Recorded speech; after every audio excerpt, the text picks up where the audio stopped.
Everything in itself is pure frequency.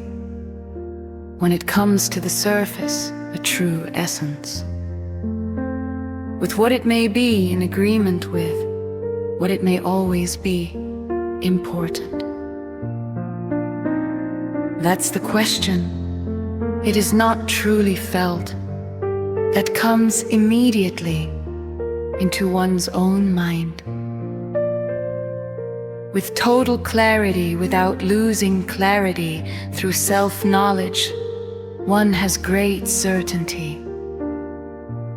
By always acting with much patience to arrive at the awakening of consciousness. As the main roadmap, every single event may be the result of self-knowledge. By throwing oneself into the field of the subconscious, a fertile seed as the final harvest, the elevation of the mind. And thus is realized a strong renewal, as if it were an alchemy through self-transformation. And being it, with total neutrality, without any interference in reality. As a whole and in general, and through an action that is always beyond one's own comprehension. Having or not having some kind of understanding, like a laboratory in the practice of an experiment. There is always some question that is pending between reason and emotion that haunts the mind.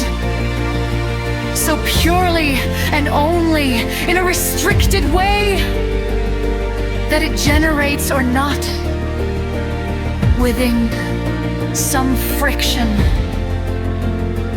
There is a main factor, patience, to finally determine the elevation of consciousness.